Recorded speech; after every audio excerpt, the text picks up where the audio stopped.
Halo Sobat Trader, Assalamualaikum. Kembali lagi di channel Choi Trader.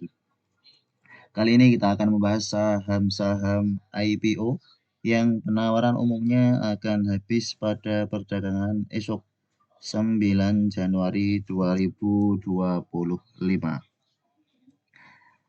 Yang pertama adalah kita akan unboxing IPO CPDK, anak usaha Pani, pengembang gedung konvensi terbesar di Asia Tenggara yang bernama NICE. CPDK dengan nama PT Bangun Kosamba Sukses bergerak di bidang pengembangan kawasan hunian dan komersial terpadu pada kawasan PIK 2, hasil kolaborasi Grup Agung Sedayu dan Grup Salim. Pada 2022, Pani mengakuisisi 50% saham perseroan senilai 6,49 triliun untuk memperkuat ekspansi di sektor properti.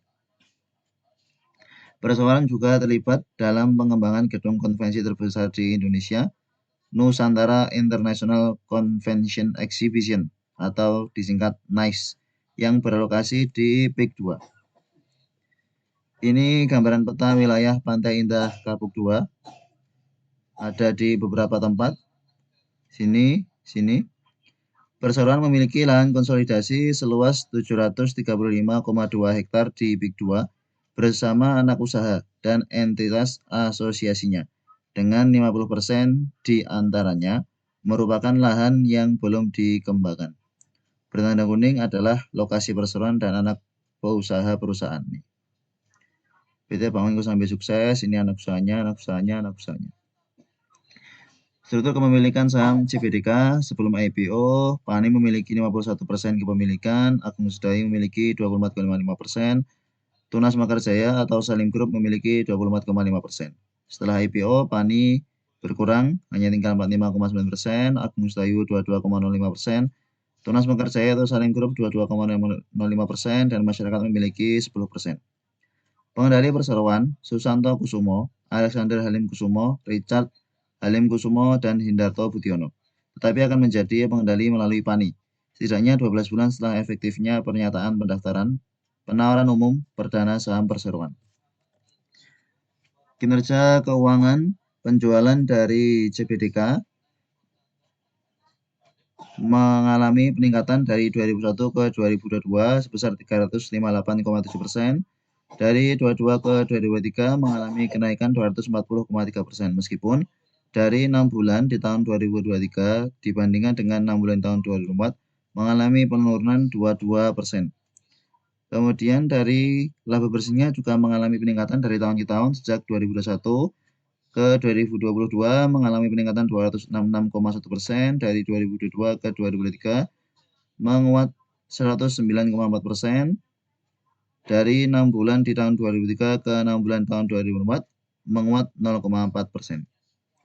Rencana IPO CPDK, jumlah saham yang ditawarkan ada 566,9 juta lembar saham, 10% dari keseluruhan saham. Kemudian harga penawarannya akhirnya fix di harga 4.060. Berarti pendanaan CPDK adalah sebesar 2,3 triliun. Jadwalnya penawaran umum 3-9 Januari 2025, sama dengan pelaksanaan. Kemudian valuasi NAV CPDK. Jadi menurut data ini, valuasi NAV CPDK potensi market cap-nya itu dengan CPDK ada di harga 4.060, maka NAV-nya market cap-nya 23 triliun. Nah, estimasi NAV menurut hitung-hitungan di data ini itu 113 triliun. Masih terhitung diskon 80-85%. Berarti jika melihat valuasi dari NAV CPDK, maka offset-nya masih cukup tinggi mendasar pada hitung-hitungan ini. Kemudian jika melihat berdasarkan laporan keuangan, Ini PS-nya ada di 13,7 kali, PE-nya 39,7 kali, PBV 3,6 kali. Secara PE tampak cukup mahal, namun secara PBV masih tampak murah untuk valuasi dari CBDK. Rencana alokasi dana IPO seluruhnya untuk penyertaan modal pada entitas afiliasi, yaitu PT Industri Pameran Nusantara (IPN) dalam bentuk ekuitas. Dana tersebut akan digunakan IPN untuk membiayai pembangunan proyek gedung MICE (Meeting Incentive Conference Exhibition). Salah satunya tadi mungkin NICE tadi. Jika ada sisa dana setelah proyek selesai, dana tersebut akan dialokasikan untuk biaya promosi karyawan dan operasional lainnya guna mendukung bisnis MICE. Underwriter dari CBDK saat listing nanti adalah Trimegah Sekuritas Indonesia dengan kode broker LG. Ini performa 5 saham IPO terakhir yang digawangi oleh underwriter LG. Yang paling terakhir adalah AAD pada hari IPO menguat 19,8%, kemudian NICE hari IPO menguat 19,9%, yaitu di tanggal 9 Januari 2024. Lalu Mutu listing di 9 Agustus 2023 menguat 34,3%, CIBR 8 Agustus 2023 menguat 35%, Maha 25 Juli 2023 menguat 34,7%. Track recordnya sangat bagus underwriter LG sehingga potensi cuan di IPO CBDK itu sangat besar. Kemudian nomor antrian CBDK bangun Kosambi sukses, kita lakukan pemesanan jam 5.15 lebih 44 detik tanggal 8 Januari 2025. Antrian sudah 106.990.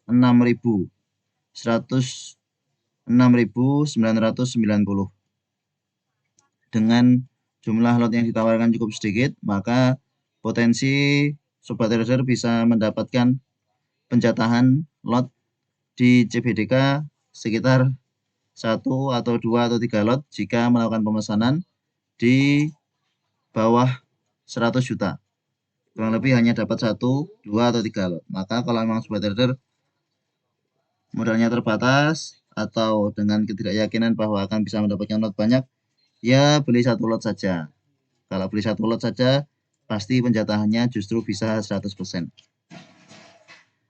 Kemudian kita lihat track record dari underwriter LG. Sedikit mengulas saja. Jika melihat pergerakan dari AAD, sobat trader juga sudah ingat bahwa kenaikan AAD pada waktu sebelumnya sampai arah 3 kali, ya, arah 3 kali. Kemudian arahnya dibuka pada perdagangan 10 Desember dan ada upside yang cukup lumayan dari arah. Masih ada kenaikan 71,05% sejak kenaikan di hari listing. Padahal di hari listing AAD ini sudah mencatatkan penguatan 19%-an, masih ada absen 71%. Setidaknya kalau melihat track record dari AAD ini, maka kita hold 3 hari masih bisa. Apalagi dengan jumlah lot yang ditawarkan di CBDK juga sangat terbatas, kemungkinan juga akan oversubscribe dan potensi akan banyak sobat trader yang hold, bahkan akan antri di harga arah untuk bisa mendapatkan CBDK di harga murahnya. Berikutnya kita lihat NICE. Untuk pergerakan NICE di hari IPO.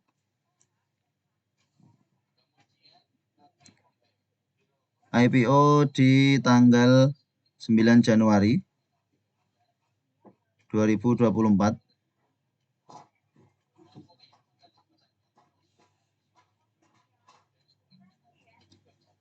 Nih, pada hari IPO menguat 19,9%, namun dari harga closing masih ada absen 70-an% ya. Masih ada absen 70%, 70,48%, sehingga memang track record dari LG ini cukup menarik. Apalagi saat CBDK listing, LG hanya sendirian. Tidak ada entrepreneur yang lain yang bisa mengganggu kehendak LG untuk membawa naik emiten tersebut. Kalau CBDK digawangi oleh beberapa underwriter, bisa jadi akan ada beberapa kepentingan. Namun karena hanya LG, maka potensi menguatnya masih besar. Ini masih ada upside 70% dari closing harga IPO. Ya, dari closing harga listing. AAD tadi juga masih ada upside 70% dari closing di saat harga listing. Lalu kita lihat pergerakan dari Mutu saat IPO.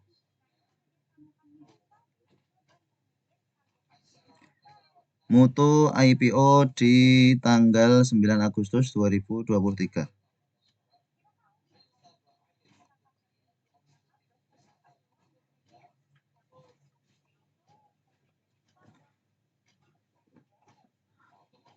Jika melihat Mutu IPO tanggal 9 Agustus 2023 yang pada saat itu lock arah 34,3%.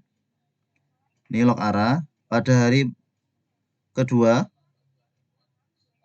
sempat lock arah tampaknya karena masih ada penguatan atau di markup tampaknya karena menguat 28,97%. Ya, di markup cukup volatil pergerakannya. Lalu kemudian closingnya di bawah turun di hari kedua. Meskipun setelah itu koreksi kemudian menguat, namun dengan pola seperti ini maka baiknya langsung jual di hari kedua. Ketika di bawah turun di sini dan menarik, bisa spekulasi buy lagi. Kalau melihat pergerakan Mutu, memang tampaknya akan lebih baik jika dipasang trailing stop. Kemudian CBR, Itzak Asia, listing di tanggal 8 Agustus 2023. Ini juga digawangi beberapa underwriter tampaknya.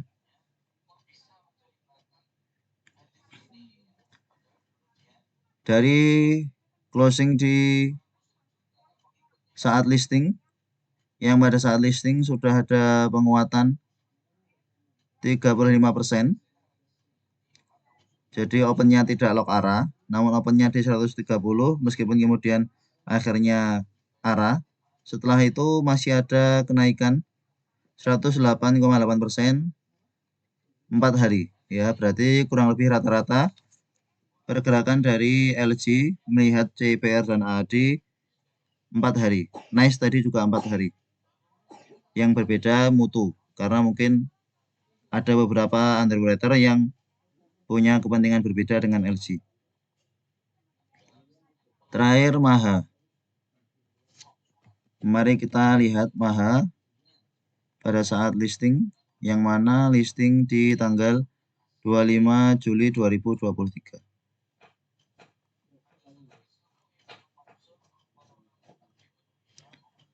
Maha sama, masih ada kenaikan setelah closing di listing, masih ada kenaikan tidak begitu tinggi memang, 42%-an saja.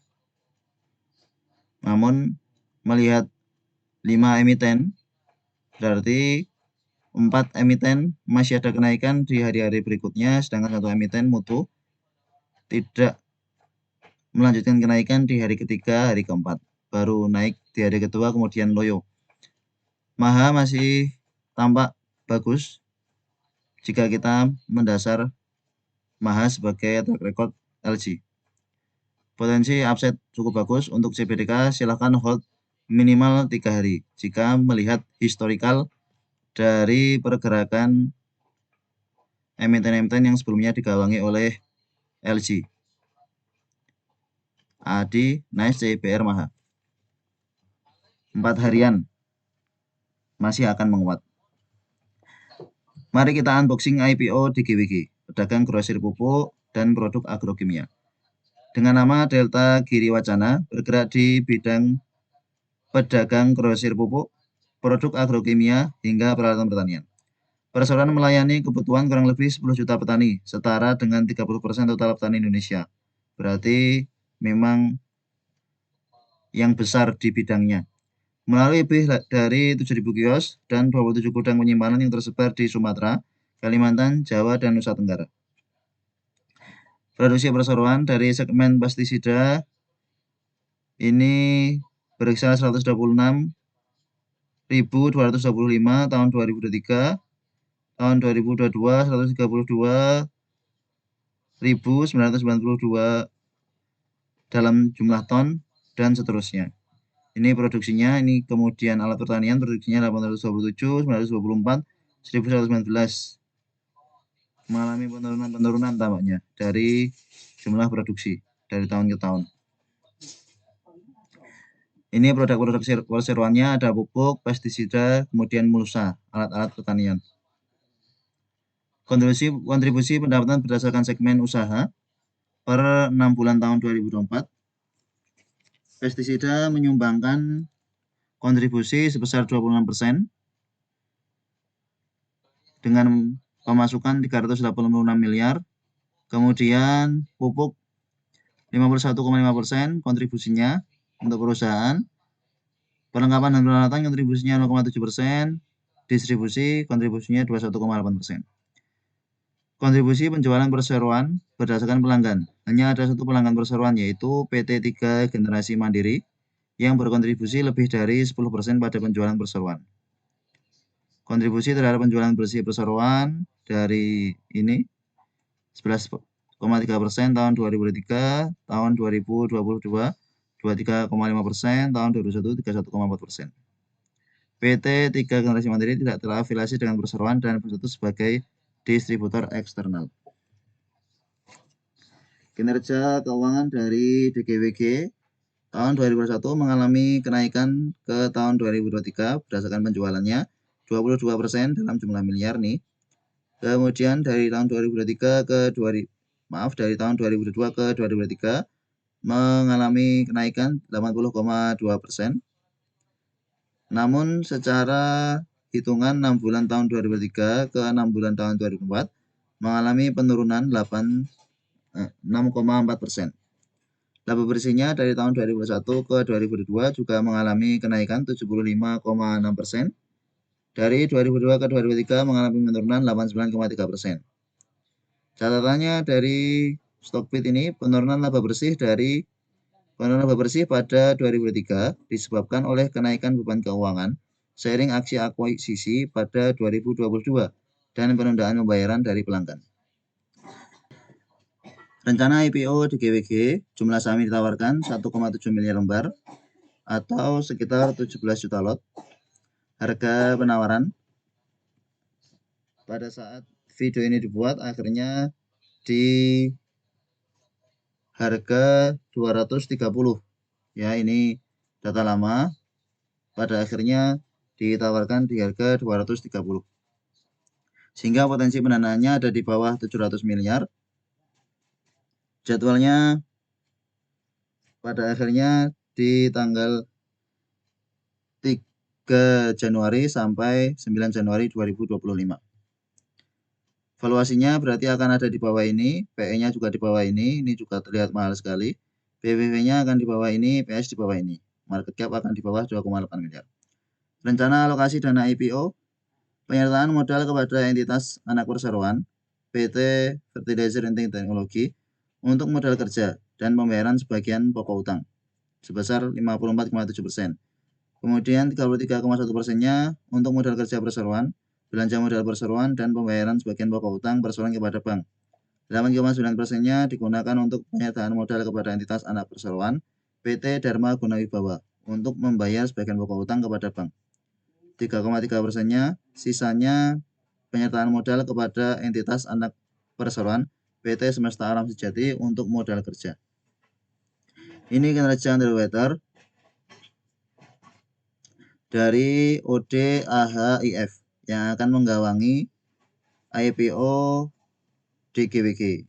Ada 3 underwriter, OD, BRI, Dana Reksa Sekuritas saat menggawangi bot di hari tanggal 12 November 2024 ada penguatan 35%, ONTD di hari IPO-nya melemah 3,3%, MSCA di hari IPO menguat 15,3%, MMN di hari IPO menguat 3,5% meskipun setelah itu menguat terus, NSSS di hari IPO menguat 6,3%.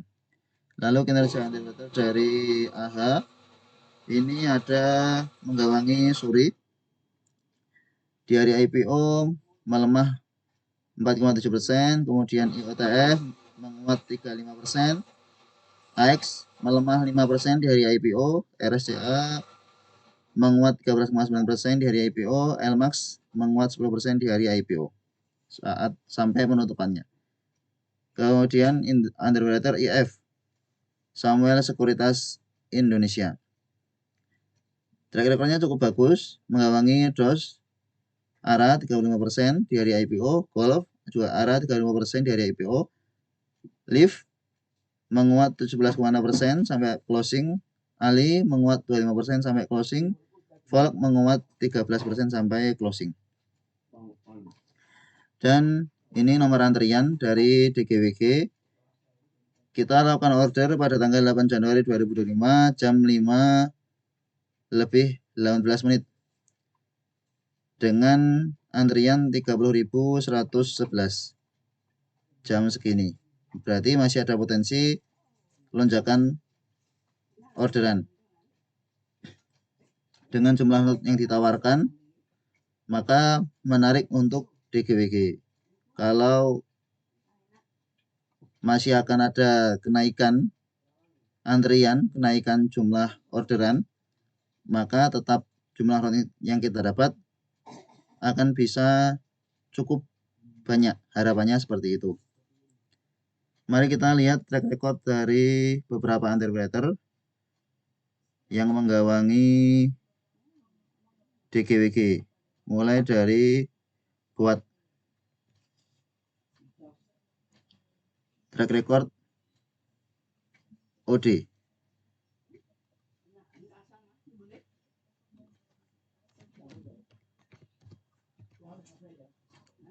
Buat yang IPO di tanggal 12 November 2024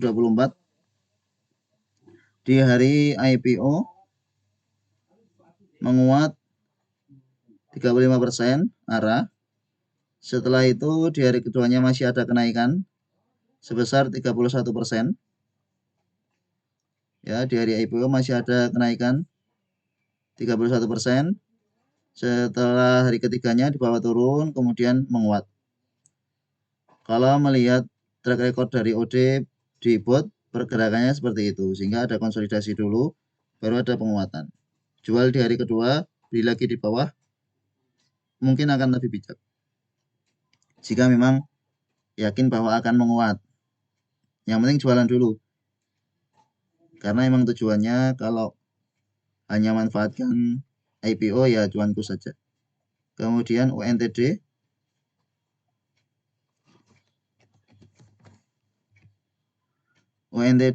IPO di tanggal 7 Februari 2024.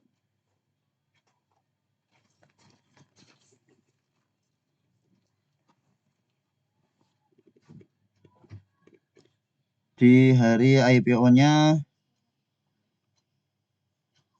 turun 3,3%. Tampaknya memang sempat lock arah ya, open high di 280. Namun pada akhirnya dari arahnya ini kita ukur melemah 17,40%. Atau tidak sampai arah tampaknya ini. Atau kita ukur terbalik 20,69%. sempat naik 20-an% dari saat listing, namun kemudian di bawah turun, akhirnya melemah 3%-an. Kalau melihat pergerakan dari UNTD tampaknya kurang menarik underwriter OD ini. Mari kita lihat MSCA. Karena ada beberapa underwriter, maka tetap ada potensi DGWG masih akan menguat sebab ada beberapa kepentingan. MSCA pun sama. Di hari IPO-nya cukup volatil meskipun setelah closing masih ada kenaikan. Masih ada kenaikan 47%. Di hari ketiga masih ada kenaikan 47%. Pada saat IPO menguat 15,3% dan 3 hari berikutnya masih ada penguatan 47,4%. Masih menarik. Kita lihat berikutnya dari pergerakan AMMN dan NSSS.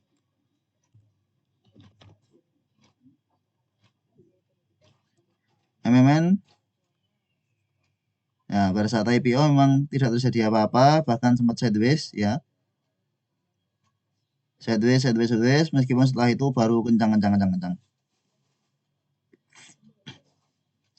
Tetap masih menarik untuk underwriter OD, NSSS, Nusantara Sawit Sejahtera di hari IPO-nya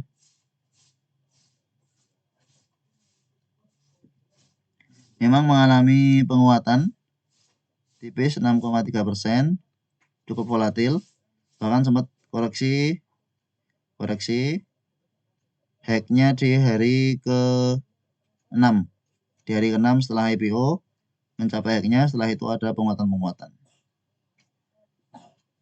Itu track record dari beberapa IPO yang digawangi OD, BRI Dana Sekuritas. Kemudian yang digawangi Sian Sekuritas ada Suri, IOTF, AX, RSCH, LMAX. Suri,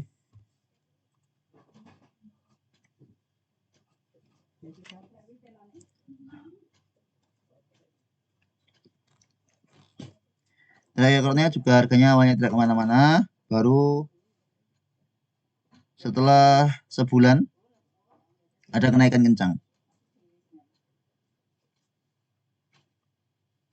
Kemudian IOTF, karena ada beberapa underwriter maka akan ada beberapa kepentingan, sehingga kita juga harus pantau ketat kira-kira pergerakannya mau seperti apa. Kalau memang sebatas beli IPO dari DGWG. IOTF pun di hari IPO-nya memang mengalami penguatan dan setelah itu juga masih ada penguatan cukup lumayan meskipun tidak begitu tinggi. Namun kemudian dibawa turun, baru setelah itu diangkat. Polanya hampir mirip-mirip.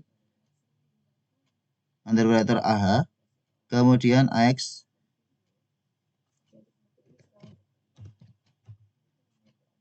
Anugerah Spare Part Sejahtera ini bahkan turun cukup dalam. Di hari IPO closing melemah 5%, setelah itu bawa turun cukup dalam. Maka lebih baik harus pantau ketat ya jika melihat track record dari underwriter AH, RSCH, LMAX.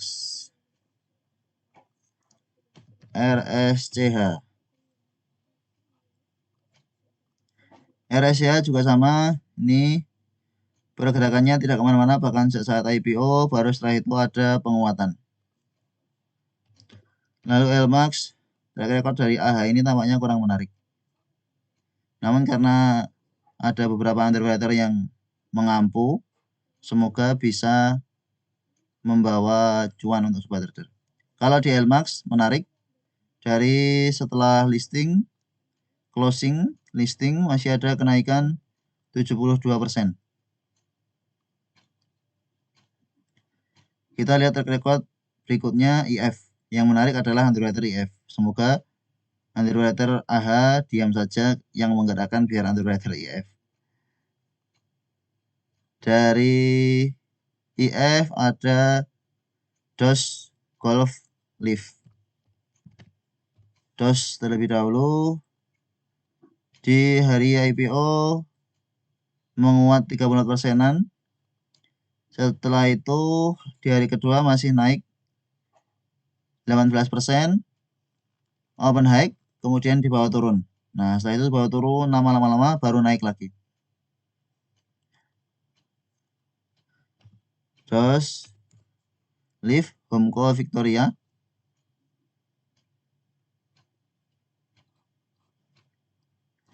Di hari IPO juga sempat menguat, namun kemudian di bawah turun, lalu sideways. Pergerakannya kurang lebih seperti itu, berarti tidak bisa berharap untuk di hold berhari-hari kalau melihat track record dari underwriter IF. Golf bahkan di hari kedua menguat 11,85%, namun setelah itu di bawah turun ya. Polanya kurang lebih seperti itu untuk underwriter IF. Kita lihat Ali.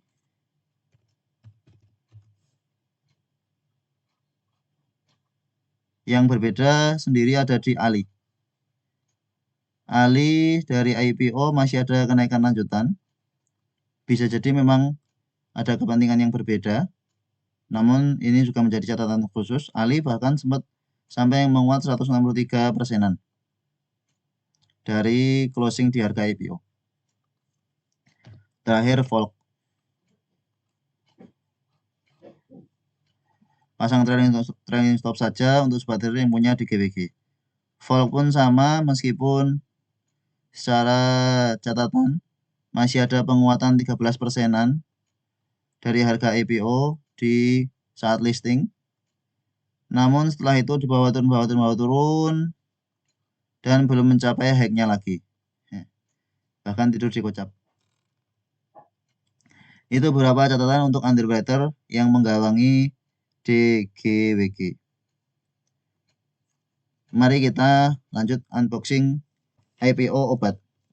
Perusahaan Maklon Herbal, kosmetik dan pangan dari Sukoharjo akan ada bonus waran 2/1. Bernama PT Brigit Biofarma Teknologi. Perusahaan memiliki beberapa jenis produksi Maklon seperti produk pangan olahan 131 produk, produk kosmetik 277 produk, dan produk herbal 248 produk. Maklon pangan terdiri atas minuman serbuk dan teh premium. Jenis produk Maklon, produk herbal seperti kapsul herbal dan madu. Beberapa jenis produk Maklon kosmetik seperti hair care, body care, dan face care. Hasil manufaktur atau produksi untuk produk tertentu sesuai dengan permintaan klien, pemilik merek. Kinerja keuangannya ada peningkatan dari tahun ke tahun 2001 ke 2002, 2002 ke 2003. Dari 6 bulan 2003 ke 2004 juga ada penguatan 184%. Meskipun secara laba bersih terjadi penurunan terus-menerus dari 2001 ke 2022, dari 2002 ke 2003. Namun dari 6 bulan ke 2023 ke 6 bulan 2024 mengalami kenaikan 196% cara laba bersihnya. Segmen usaha penjualan, perusahaan mengklasifikasikan usahanya menjadi 3 segmen yang terdiri atas obat tradisional, kosmetik, dan obat minuman lainnya. Segmen obat tradisional memberikan kontribusi penjualan terbesar untuk perseroan. Ini datanya. Segmen usaha di 6 bulan tahun 2004 yang memberikan kontribusi penjualan terbesar adalah obat tradisional. Nih. Penjualan terbesar obat tradisional, namun gross profit marginnya yang terbesar adalah kosmetik. Yang paling sedikit penjualannya ada di minuman fungsional dan botanikal. Gross profit marginnya juga paling sedikit minuman fungsional dan botanikal. Rencana IPO obat akan menawarkan 170 juta lembar saham atau sekitar 1,7 juta lot. Tampak sedikit ya untuk jumlah lot yang ditawarkan oleh obat. Namun karena ada bonus warannya menarik, dan pada penawaran umum ditawarkan di harga 350 50 berarti akan ada pendanaan 59,5 miliar untuk obat. Penawaran umumnya 3-7 Januari 2025. Rencana alokasi dana IPO 100% dan pelaksanaan waran seri 1 digunakan untuk modal kerja seperti pembelian bahan baku, penambahan produksi, dan pengembangan pemasaran. Ini rencana penerbitan waran seri 1-nya ada 85 juta lembar, rasio waran 2:1, harga pelaksanaan 350, nilai pelaksanaan waran 29,8 miliar, masa perdagangannya 9 Januari 2025 sampai 5 Januari 2026, masa pelaksanaan 9 Juli 2025 sampai 8 Januari 2026. Valuasi dari obat, market cap-nya ada di 210 miliar, PE-nya 10,3 kali, PBV 2,3 kali, PS-nya 2,3 kali. Untuk underwriter-nya, PT Oso Sekuritas Indonesia dengan Yoto Broker AD masih belum pernah menggawangi IPO sama sekali, sehingga kita masih belum bisa membahas track record dari AD. Namun, dengan jumlah antrian obat yang kita lakukan order tanggal 8 Januari 2025 jam 5:21 menit untuk Brigit Bio Farmaka Teknologi, jumlah antriannya sudah 20.989. Jika kita melihat apa yang sudah kita sampaikan di video sebelumnya saat kita mencoba order KSIX di pagi hari seperti ini, antriannya sudah 18.000 dan kemudian sampai closingnya antriannya hampir 30 ribuan untuk KSIX. Apalagi obat, sepertinya masih akan ada penambahan trader, sobat trader yang beli obat, sehingga masih ada potensi untuk antrian obat ini masih akan ada lonjakan. Dengan jumlah lot yang ditawarkan hanya 1,7 juta lot, maka bisa jadi lot yang dijatahkan untuk sobat trader hanya sedikit, barangnya kering, dan potensi untuk arah. Kemungkinannya seperti itu jika melihat apa yang terjadi, meskipun kita belum melihat pergerakan dari underwriter Oso ini seperti apa, namun karena ada bonus waran, bisa jadi kita bisa profit lebar dari sahamnya juga dari warannya. Itu beberapa pembahasan untuk IPO yang akan habis masa penawaran umumnya pada esok 9 Januari 2025. Terima kasih telah menonton video ini. Sampai jumpa di video berikutnya. Assalamualaikum.